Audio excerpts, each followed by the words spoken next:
The narrative of the Exodus, perhaps the central story in the entire Torah, is at its core a lesson in empathy. Again and again, God charges the Israelites to respond to the lingering memory of Egyptian slavery by not oppressing the stranger, and even commanding them to love the stranger. These injunctions are not framed as moral issues. God doesn't say that they are the right thing to do. They are not formulated as social issues. God doesn't say that they lead to a more productive and well-functioning society. Rather, they are framed in terms of empathy. God reminds the Israelites that they know from direct experience what it feels like to be marginalized and oppressed, and therefore they simply cannot be complicit in creating those same conditions for anyone else. Instead, they should continue to identify with the marginalized and oppressed, not the powerful and secure. According to rabbinic tradition, God models this empathy for us in our Torah portion, Parashat Shemot. The rabbis wonder why God appears to Moses from a burning bush. Would it not have been more appropriate for God's presence, they wonder, to be manifest in a tall, strong, majestic tree? They explain that God chose to appear from a lowly thorn bush in illustration of what the psalmist describes as Imo Anochi Bat Sarah, I will be with them in distress. So the Exodus itself is not predicated on God observing and judging the situation from the outside. It begins with God identifying with the Israelites, with God feeling the pain of the Israelites.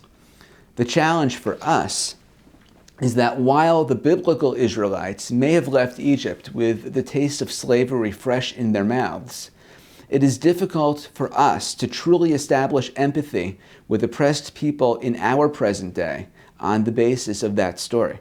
Simply put, we ourselves did not experience that oppression. This is particularly relevant again with the elections this week of John Ossoff and Reverend Raphael Warnock to the U.S. Senate, which re-evoked the memory of the Black-Jewish alliance during the Civil Rights Movement.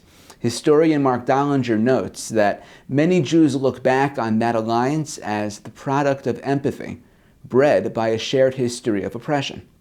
However, he continues, that empathy had limits, which were understood plainly by both sides. Dollinger even quotes one African-American colleague who told him, quote, "If I ever go to a Seder and the Jews say that they know what it's like because they too were once slaves in Egypt, he's going to punch them."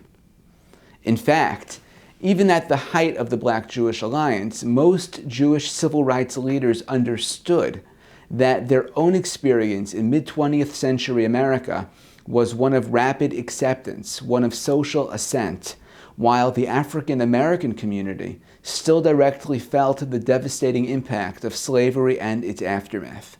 Most American Jews cannot and could not really empathize directly with the Black community, and claiming that we can or that we could by invoking biblical Egypt is, in Dollinger's own words, insulting.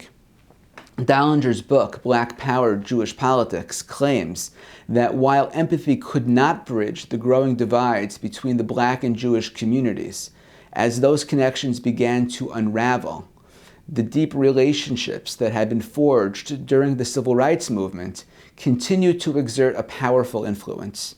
They could learn from each other, if not with each other.